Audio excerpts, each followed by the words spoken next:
ಮೊದಲಿಗೆ ಈ ಹೊತ್ತಿನ ಬ್ರೇಕಿಂಗ್ ನ್ಯೂಸ್. ಕೇಂದ್ರ ಸಚಿವ ಎಚ್.ಡಿ. ಕುಮಾರಸ್ವಾಮಿಗೆ ಎಸ್ಐಟಿ ಶಾಕ್ ಕೊಡ್ತಾ ಇದೆ. ಯಾವ ರೀತಿಯಾದಂತಹ ಶಾಕ್, ಡೀಟೇಲ್ಸ್ ಬರ್ತಾ ಇದೆ ನೋಡಿ. ಎಚ್.ಡಿ. ಕುಮಾರಸ್ವಾಮಿ ಅವರು ನಿರೀಕ್ಷಣಾ ಜಾಮೀನು ರದ್ದು ಕೋರಿ ಅರ್ಜಿಯನ್ನು ಸಲ್ಲಿಸೋದು. ಹೈಕೋರ್ಟ್ಗೆ ಅರ್ಜಿ ಸಲ್ಲಿಸೋಕೆ ಲೋಕಾಯುಕ್ತ ಎಸ್ಐಟಿ ಸಿದ್ಧತೆ ಮಾಡಿಕೊಳ್ತಾ ಇದೆ.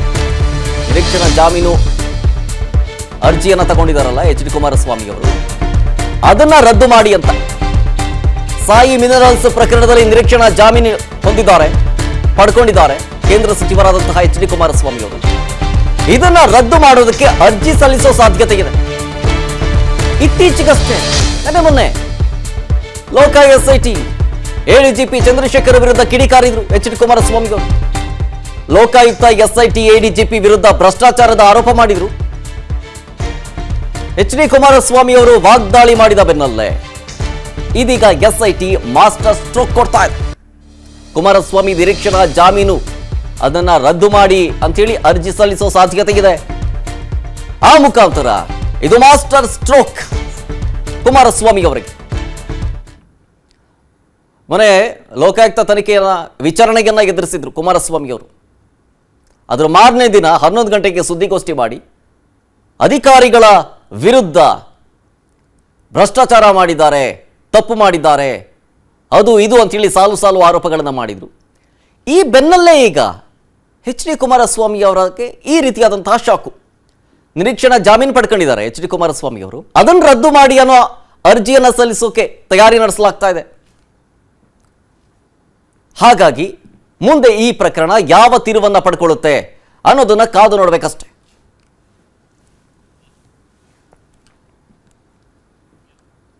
ನೋಡಿ, ಇದು ಒಂದು ಕಡೆ ಎಚ್.ಡಿ. ಕುಮಾರಸ್ವಾಮಿ ಹಾಗೆ ಚಂದ್ರಶೇಖರ್ ಇವರು ಮಧ್ಯೆ ಲೆಟರ್ ವಾರ್ ಇದೆಯಲ್ಲ, ಇದು ತಾರಕಕ್ಕೆ ಏರ್ತಾ ಇದೆ. ಎಡಿಜಿಪಿ ಚಂದ್ರಶೇಖರ್ ವಿರುದ್ಧ ಮುಖ್ಯ ಕಾರ್ಯದರ್ಶಿಗೆ ದೂರು ಕೊಡಲಾಗಿದೆ. ಏನಂತ ಡೀಟೇಲ್ಸ್ ಬರ್ತಾ ಇದೆ ನೋಡಿ.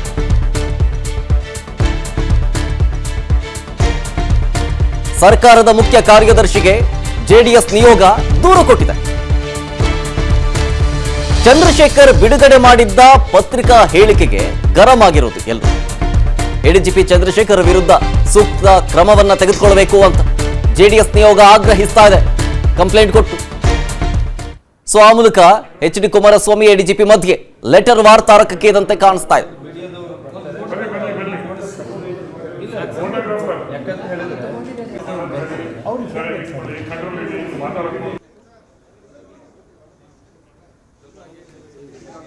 ನೋಡ್ತಾ ಇದೀವಿ, ಸರ್ಕಾರದ ಮುಖ್ಯ ಕಾರ್ಯದರ್ಶಿಗೆ ಜೆಡಿಎಸ್ ನಿಯೋಗ ದೂರು ಕೊಟ್ಟಿರೋದು. ಎಡಿಜಿಪಿ ಹಾಗೆ ಎಚ್.ಡಿ. ಕುಮಾರಸ್ವಾಮಿ ಅವರ ಮಧ್ಯೆ ಲೆಟರ್ ವಾರ್ ಇದೆಯಲ್ಲ, ಅದು ತಾರಕಕ್ಕೆ ಏರ್ತಾ ಇದೆ. ಅದು ಗರಂ ಆಗಿದ್ದಾರೆ. ಪತ್ರಿಕಾ ಹೇಳಿಕೆಯನ್ನ ಮಾಡಿದ್ರಲ್ಲ ಎಡಿಜಿಪಿ, ಆ ಹೇಳಿಕೆಗೆ ಗರಂ ಆಗಿರೋದು. ಸೊ ಹಾಗಾಗಿ ಚಂದ್ರಶೇಖರ್ ವಿರುದ್ಧ ಸೂಕ್ತ ಕ್ರಮವನ್ನ ತೆಗೆದುಕೊಳ್ಬೇಕು ಅಂತ ಜೆಡಿಎಸ್ ಆಗ್ರಹಿಸ್ತಾ ಇದೆ. ಒಬ್ರು ಚಂದ್ರಶೇಖರ್ ಅಂತ IPS ಅಧಿಕಾರಿ ಬೇರೆ ಕೇಡರ್ನವರಾಗಿದ್ದು ಇಲ್ಲಿ ಸುಮಾರು 2009ರಿಂದ ಇಲ್ಲಿ ಸೇವೆಯನ್ನು ಸಲ್ಲಿಸಿಕೊಂಡು ಬಂದಿರತಕ್ಕಂಥ ವ್ಯಕ್ತಿ. ಸನ್ಮಾನ್ಯ ಎಚ್.ಡಿ. ಕುಮಾರಸ್ವಾಮಿ ಸಾಹೇಬರು ಇವತ್ತು ಅದರ ಮಾಧ್ಯಮದ ಮುಖಾಂತರ ಈ ತರ ಹೇಳಲಿಕ್ಕೆ ಅವ್ರಿಗೆ ಯಾವ ನೈತಿಕತೆ ಹಕ್ಕಿದೆ, ಯಾರು ಇವ್ರಿಗೆ ಅಧಿಕಾರ ಕೊಟ್ಟವರು ಅಂತ ಕೇಳಿದ್ರೆ ಅದಕ್ಕೆ ಬೇರೆ ಬೇರೆ ರೀತಿಯ ವ್ಯಾಖ್ಯಾನ ಮಾಡಿಕೊಂಡು ಕೆಟ್ಟ ಪದಗಳನ್ನೆಲ್ಲ ಬಳಸಿರ್ತಕ್ಕಂಥದ್ದು ಎಷ್ಟು ಸರಿ ಅಂತಕ್ಕಂಥದ್ದು. ಇವ್ರನ್ನ ಒಂದು ಕ್ಷಣನೂ ಕೂಡ ನಮ್ಮ ರಾಜ್ಯದಲ್ಲಿ ಇಟ್ಕೋಬೇಡಿ ಅಂತಕ್ಕಂಥದ್ದನ್ನ ನಾವೆಲ್ಲ ಏನು ಇವತ್ತು ಕೇಂದ್ರದ ಗೃಹ ಕಚೇರಿಗೂ ಕೂಡ ಈಗ ನಾವೆಲ್ಲರೂ ಕೂಡ ಒಂದು ದೂರನ್ನು ಸಲ್ಲಿಸೋದ್ರಲ್ಲಿದ್ದೇವೆ ಅಂತಕ್ಕಂಥದ್ದನ್ನ ಈ ಸಂದರ್ಭದಲ್ಲಿ ಹೇಳ್ತಾ, ನಮ್ಮ ಒತ್ತಾಯ ಇಷ್ಟೇ, ಜೆಡಿಎಸ್ ಪಕ್ಷದ ಒತ್ತಾಯ ಇಷ್ಟೇ. ಯಾರು ADGP IPS ಅಧಿಕಾರಿ ಇದ್ದಾರೆ ಅವ್ರನ್ನ ಕೂಡಲೇ ಅಮಾನತು ಮಾಡಬೇಕು. ಕೇಂದ್ರದ IPS ಕೇಂದ್ರದ ಕೇಡರ್ ಏನು IPS ನಿಯಮ ಏನಿದೆ ಅದ್ರ ಪ್ರಕಾರ ಕೇಂದ್ರ ಸರ್ಕಾರ ಕೂಡಲೇ ಧಾವಿಸಿ ಕ್ರಮ ತಗೋಬೇಕು ಅಂತ ಹೇಳಿ ನಾವು ಒತ್ತಾಯ ಮಾಡ್ತಾ ಇದ್ದೀವಿ. ಜತೆಗೆ ಇವತ್ತು ನಮ್ಮ ನಾಯಕರಾದಂಥ ಸನ್ಮಾನ್ಯ ಕುಮಾರಣ್ಣವರ ಮೇಲೆ ಇಲ್ಲ ಸಲ್ಲದ ಮೊಕದ್ದಮೆಗಳನ್ನ ಹಾಕಿ ಅವರ ಎಲ್ಲೋ ಒಂದ್ ಕಡೆ ಕಾನೂನು ಬಲೆಯಲ್ಲಿ ಅವ್ರನ್ನ ಶಿಕ್ಷಿಸುವಂತ ಕೆಲಸವನ್ನ ಇವತ್ತು ರಾಜ್ಯ ಸರ್ಕಾರ ಮಾಡ್ತಾ ಇದೆ. ಇದು ಸೇಡಿನ ರಾಜಕಾರಣ, ದ್ವೇಷದ ರಾಜಕಾರಣ, ಸಂಚನ್ನ ರೂಪಿಸ್ತಾ ಇದ್ದಾರೆ. ಇದಕ್ಕೆ ಎಲ್ಲದಕ್ಕೂ ಕೂಡ ಜೆಡಿಎಸ್ ಬಲಿಷ್ಠವಾಗಿದೆ. ಇದನ್ನ ನಾವು ಫೇಸ್ ಮಾಡ್ತೀವಿ. ಆದರೆ ಇಂಥ ಘಟನೆಗಳು ನಮ್ಮ ರಾಜ್ಯದಲ್ಲಿ ನಡೀತಾ ಇರತಕ್ಕಂಥದ್ದು ಉತ್ತಮವಾದಂಥ ಬೆಳವಣಿಗೆ ಅಲ್ಲ. ಹಿಂದೆ ತಮಿಳುನಾಡು ಇನ್ನು ಇದೇ ವಿಚಾರಕ್ಕೆ ಸಂಬಂಧಿಸಿದಂತೆ ಮೈಸೂರಿನಲ್ಲಿ ಸಾರಾ ಮಹೇಶ್ ಅವರು ಕೂಡ ಮಾತಾಡಿದ್ರು. ಎಡಿಜಿಪಿ ಚಂದ್ರಶೇಖರ್ ವಿರುದ್ಧ ಆಕ್ರೋಶವನ್ನ ಹೊರಹಾಕಿದ್ರು. ನೋಡಿ, ರಾಜ್ಯದ ಜನತೆಯ ತೆರಿಗೆ ಹಣ ತಿಂತಾ ಇರೋದು ನೀವು, ಹಂದಿಯಂತೆ ತಿನ್ನುತ್ತಿರುವುದು ನೀವು, ಹೀಗಂತ ಆಕ್ರೋಶ ಹೊರಹಾಕಿದ್ದಾರೆ. ಚಂದ್ರಶೇಖರ್ ಆಂಧ್ರದಿಂದ ಆ ಹಣವನ್ನ ತಂದಿದ್ದಾರಾ? ಈ ರೀತಿಯಾಗಿ ಪ್ರಶ್ನೆ ಮಾಡಿ ಎಡಿಜಿಪಿ ಚಂದ್ರಶೇಖರ್ ವಿರುದ್ಧ ಸಾರಾ ಮಹೇಶ್ ವಾಗ್ದಾಳಿಯನ್ನ ನಡೆಸಿದ್ದಾರೆ. ಜನ ಬೀದಿಗಿಳಿದು ಹೋರಾಟ ಮಾಡೋ ಮುನ್ನ ಎಚ್ಚೆತ್ಕೊಳ್ಳಿ ನೀವು.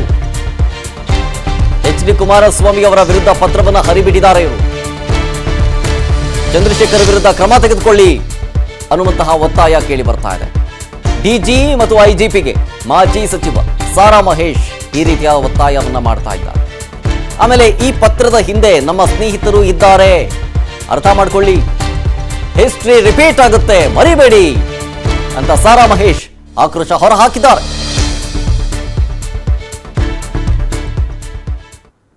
ರಾಜ್ಯ ಸರ್ಕಾರದ ಜನರ ತೆರಿಗೆ ಹಣ ಕರ್ನಾಟಕದ ಜನತೆಯ ನಿಮ್ಗಿರೋದು 5 ವರ್ಷ, ಆದ್ರೆ ಸವಲತ್ತನ್ನ ಹಂದಿ ಥರ ಮೇಯ್ತಾ ಇರೋರು ನೀವು. ಕುಮಾರಸ್ವಾಮಿ ಬಗ್ಗೆ ಮಾತಾಡ್ತೀರಾ? ಬಹಿರಂಗಪಡಿಸಿ ನಿಮ್ಮ ಕುಟುಂಬದ ಅಸೆಟ್ನ ಆಂಧ್ರದಿಂದ ತಂದಿದ್ರ ನೀವು. ಇವತ್ತು ಕುಮಾರಸ್ವಾಮಿ ಅವ್ರಿಗೆ, ನೆಕ್ಸ್ಟ್ ಇನ್ನೊಬ್ಬರಿಗೆ ಆಡಳಿತ ವ್ಯವಸ್ಥೆ ಎಲ್ಲಿಗೆ ಬಂತು? ಇದನ್ನ ಪಕ್ಷ ಯಾವುದಾದ್ರೂ ಆಗಿರಲಿ, ಒಬ್ಬ ಅಧಿಕಾರಿ ಆಮೇಲೆ ಒಂದು ಲೆಟರ್ ಇಲ್ಲ, ಆಂತರಿಕ ಪತ್ರ ಆಯ್ತಪ್ಪ, ದಕ್ಷ ಅಧಿಕಾರಿ, ಮತ್ತೆ ಎಲ್ಲಿ ಚಮಚಾಗಿರಿ ಮಾಡಿ 11 ವರ್ಷದಿಂದ ಇಲ್ಲಿರೋದು ನೀವು? ಯಾರು ನಿಮ್ಮನ್ನು ಉಳಿಸ್ತವ್ರು? ಯಾಕೆ ಹೋಗ್ಲಿಲ್ಲ ವಾಪಸ್? ನನಗೆ ಆಸ್ಮಾ, ನನಗೆ ಅಲ್ಲಿ ಒಗ್ಗಲ್ಲ, ಇಲ್ಲಿದ್ದೀರಲ್ಲ, ಇದನ್ನ ಹೇಳಕ್ಕ ರಾಜ್ಯ ಸರ್ಕಾರದ. ಇನ್ನು DCM DK ಶಿವಕುಮಾರ್ ಕುಮಾರಸ್ವಾಮಿ ಅವರಿಗೆ ಕೌಂಟರ್ ಕೊಡ್ತಾ ಇದ್ದ. ಕುಮಾರಸ್ವಾಮಿ ಅವರಿಗೆ ಮೋದಿ ಅವರು ಒಳ್ಳೆಯ ಖಾತೆಯನ್ನು ಕೊಟ್ಟಿದ್ದಾರೆ, ಒಳ್ಳೆ ಕೆಲಸ ಮಾಡ್ಕೊಂಡಿರ್ಲಿ, ಯೋಗಕ್ಕಿಂತ ಯೋಗಕ್ಷೇಮ ಬಹಳ ಮುಖ್ಯ, ಹಿಂಗೆ ಹೇಳ್ತಾ ಇದ್ದಾರೆ DK ಶಿವಕುಮಾರ್ ಅವರು. ಆಮೇಲೆ ಕುಮಾರಸ್ವಾಮಿ ಅವರು ರಾಜಕಾರಣ ಮಾತನಾಡುವುದನ್ನ ಬಿಡ್ಲಿ, ರಾಜಕಾರಣ ಬಿಟ್ಟು ಒಳ್ಳೆ ಕೆಲಸ ಮಾಡಲಿ, ನಾವು ಸಪೋರ್ಟ್ ಮಾಡ್ತೀವಿ, ಅವರ ಅವಧಿಯಲ್ಲಿ ಉತ್ತಮ ಕೆಲಸವನ್ನ ಮಾಡಲಿ, ನಾವು ಸಪೋರ್ಟ್ ಮಾಡ್ತೀವಿ ಅಂತ TK ಶಿವಕುಮಾರ್ ರಿಯಾಕ್ಷನ್ ಕೊಟ್ಟರು.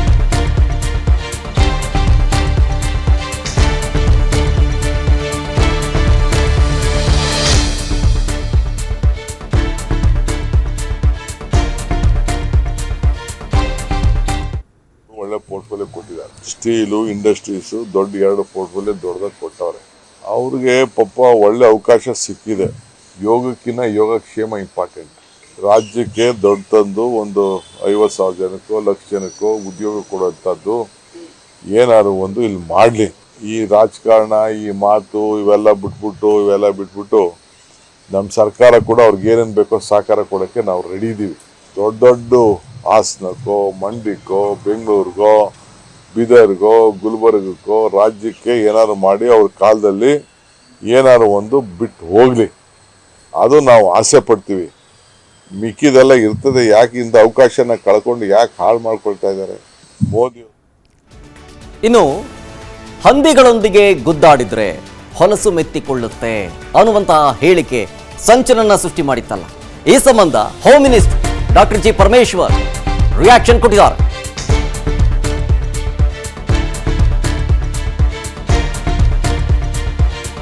ಚಂದ್ರಶೇಖರ್ ಅವರು ಬರ್ನಾರ್ಡ್ ಶಾ ಅವರ ಮಾತನ್ನ ಉಲ್ಲೇಖ ಮಾಡಿದ್ದಾರೆ. ಇಲ್ಲಿ ಕುಮಾರಸ್ವಾಮಿ ಅವರಿಗಂತ ಆ ಪದವನ್ನ ಉಲ್ಲೇಖ ಮಾಡಿಲ್ಲ.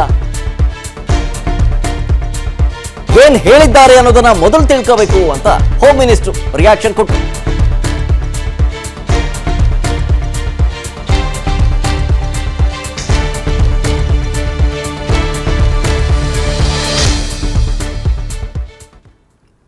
ಅವರಿಗೆ ಪೊಲೀಸ್ ಅಧಿಕಾರಿಗಳಿಗೆ ಒಂದು ಮ್ಯಾಂಡೇಟ್ ಇದೆ, ಎನ್ಕ್ವೈರಿ ಮಾಡಿ ಅಂಥೇಳಿ ಅವರಿಗೆ SIT ಮಾಡಿದ್ದಾರೆ, ಕಾನೂನಾತ್ಮಕವಾಗಿ SIT ಮಾಡಿದ್ದಾರೆ. ಅವ್ರ ಕೆಲಸ ಮಾಡ್ತಾರೆ. ಅದಕ್ಕೆ ಅಡ್ಡಿಪಡಿಸಿದರೆ, ಕೆಲಸ ಮಾಡೋದಕ್ಕೆ ಅಡ್ಡಿಪಡಿಸಿದರೆ ಅವ್ರಿಗೆ ಆದಂಥ ಕೆಲವು ಕ್ರಮಗಳಿದ್ದಾವೆ, ಅದನ್ನು ಅವರೇ ತಗೊಳ್ತಾರೆ ಪೊಲೀಸ್ನವರೇ. ಅದು ಬಿಟ್ಟು ನಾನೇನು ಹೇಳಕ್ಕೆ ಹೋಗೋದಿಲ್ಲ. ಏನು ಪದ ಬಳಕೆ ಮಾಡಿದ್ದಾರೆ? ಹೌದು, ಏನು ಪದ ಬಳಕೆ ಮಾಡಿದ್ದಾರೆ? ಯಾರು ಅದನ್ನ ಯಾರು ಹೇಳಿದ್ದು? ಬರ್ನಾರ್ಡ್ ಶಾ ಆ ರೀತಿ ಹೇಳಿದ್ದಾರೆ ಅಂತ ಹೇಳಿದ್ದಾರೆ ಹೊರತು ಕುಮಾರಸ್ವಾಮಿ ಅವರಿಗೆ ರೆಫರ್ ಮಾಡಿ ಹೇಳಿಲ್ವಲ್ಲ. ಹೇಳಿದಾರ? ಓದಕ್ಕೆ ಅರ್ಥ ಮಾಡ್ಕೊಳ್ಳಕ್ಕೆ ಬಂದ್ರೆ ಈ ಪ್ರಶ್ನೆನೇ ಬರಲ್ಲ. ಅನುಕ್ಷಣದ ಸುದ್ದಿಗಳಿಗಾಗಿ ವಿಸ್ತಾರ ನ್ಯೂಸ್ ಯೂಟ್ಯೂಬ್ ಚಾನೆಲ್ ಸಬ್ಸ್ಕ್ರೈಬ್ ಮಾಡಿ. ಹೊಸ ಸುದ್ದಿಗಳ ನೋಟಿಫಿಕೇಶನ್ಗಾಗಿ ಬೆಲ್ ಐಕಾನ್ ಕ್ಲಿಕ್ ಮಾಡಿ. ಲೇಟೆಸ್ಟ್ ಅಪ್ಡೇಟ್ಸ್ಗಾಗಿ www.vistaranews.com ವೆಬ್ಸೈಟ್ಗೆ ವಿಸಿಟ್ ಮಾಡಿ. ಅಂಗೈಯಲ್ಲೇ ಜಗತ್ತಿನ ಸುದ್ದಿ ತಿಳಿಯಲು ವಿಸ್ತಾರ ನ್ಯೂಸ್ ಕನ್ನಡ ಆಪ್ ಡೌನ್ಲೋಡ್ ಮಾಡಿ.